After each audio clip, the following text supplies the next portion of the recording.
조갑제 TV 시청자 여러분 안녕하십니까. 2022년 9월 5일 새벽 3시입니다. 간밤에 김동길 선생이 별세하셨습니다. 늘 웃는 얼굴이라서 만나면 힘이 나는 김동길 선생은 호흡기 질환으로 신촌 세브란스 병원에서 돌아가셨습니다.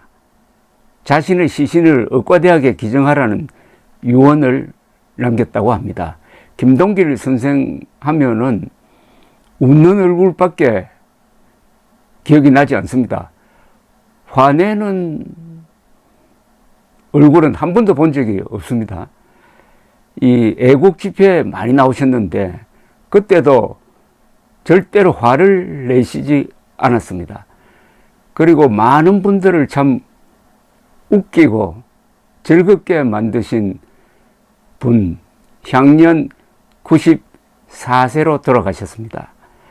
1928년 평남 맹산에서 출생을 했고 미국 보스턴 대학에서 역사학 박사학위를 받았는데 특히 링컨 연구에 아주 심취해 있었습니다. 링컨을 인용한 말씀을 많이 했고 책도 쓰셨죠. 연세대 사학과 교수, 국회의원도 지내셨습니다.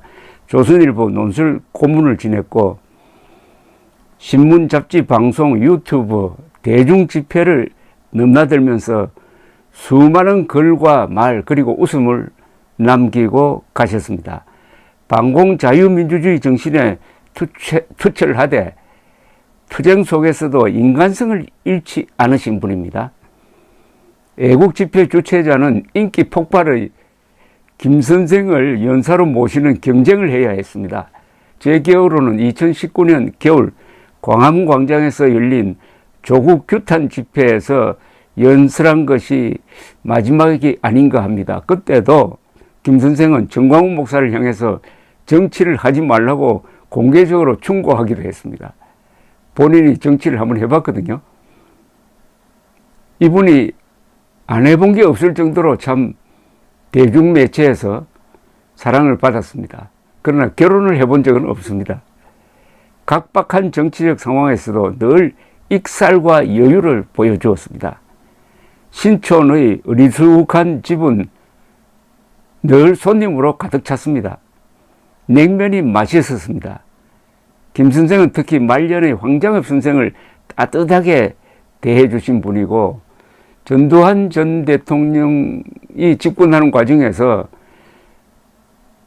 교수직도 잃고 했지만은 전두환 전 대통령과 아주 친하게 지냈습니다.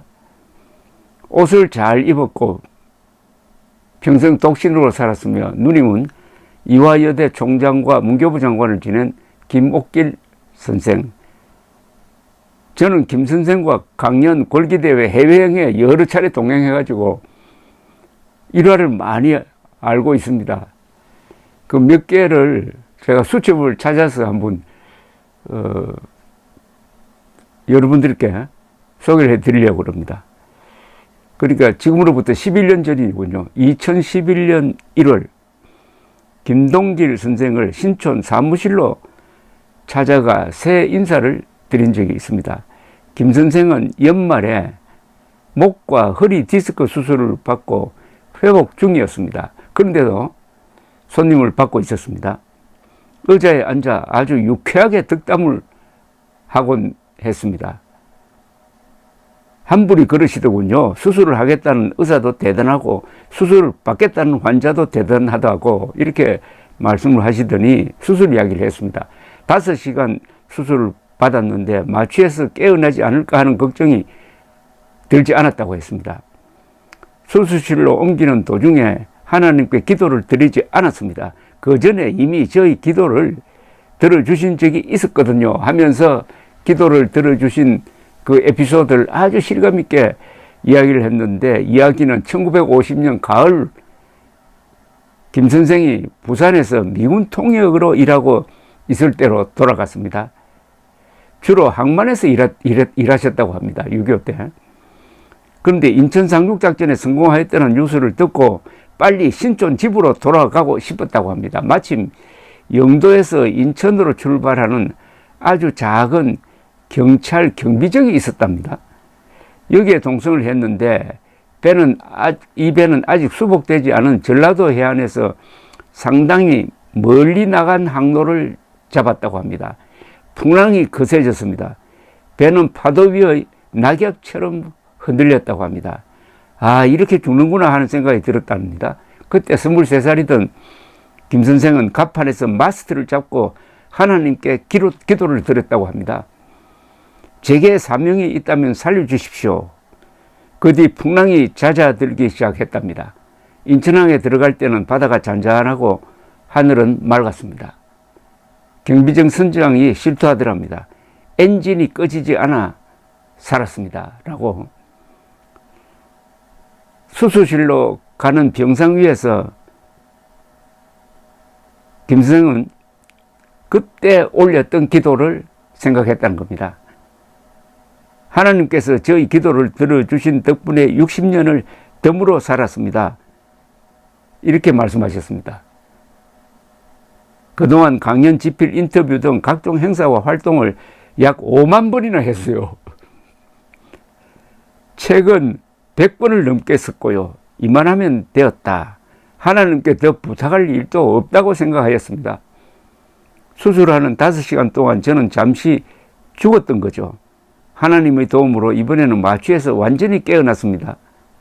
이번에도 마취해서 완전히 깨어났습니다. 죽음과 삶이 종이 한 장 차이라는 것을 실감하였습니다.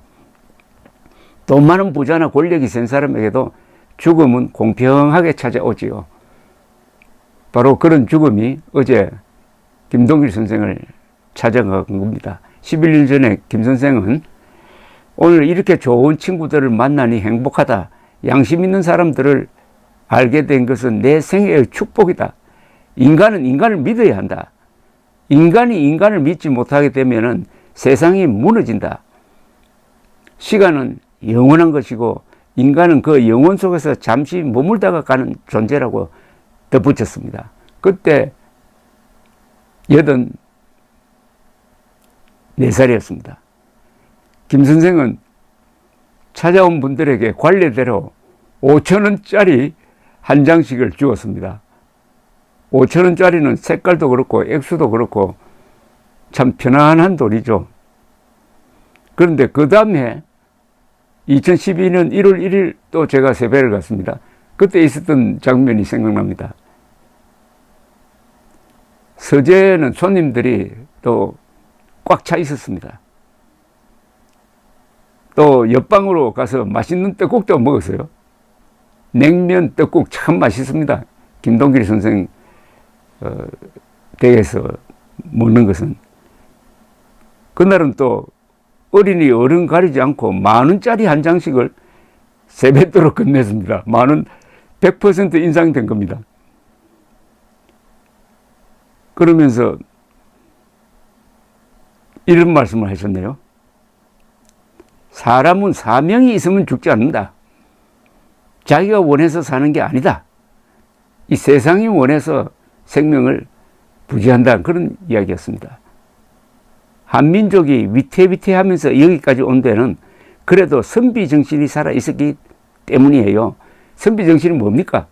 공부 많이 한 게 아닙니다. 물론 공부 많이 하고 머리도 좋아야지만 용기가 중요합니다. 선비정신은 정의를 위해서 목숨을 걸고 싸우는 용기입니다. 라고 했습니다. 그는 또 역사의 위대한 인물들은 세상을 내려다보는 일종의 우주적 감수성을 가졌던 분들이라고 했습니다. 코스믹 센스. 캐나다에서 온 한 세배객을 향하여 김동길 교수는 한국이 캐나다보다 더 좋은 나라가 될 것이니 두고 보라면서 웃었습니다. 항상 김동길 선생은 여유도 있고 또 자신만만한 분이었습니다. 낙관적인 분이었습니다. 몇 년 전, 그 몇 년 전입니다. 김동길 선생과 함께 제가 기차를 타고 대전에서 열리는 강연장으로 가면서 재미있는 이야기를 들은 적이 있습니다. 삼성그룹 창립자 이병철 회장을 수십 년간 모셨던 운전기사가 모는 차를 김동길 선생이 탄 적이 있었다고 합니다. 이 늙은 기사는 김 박사에게 이런 말을 했다는 겁니다. 이병철 회장님은 삼성보다도 나라를 더 생각하신 분이었습니다.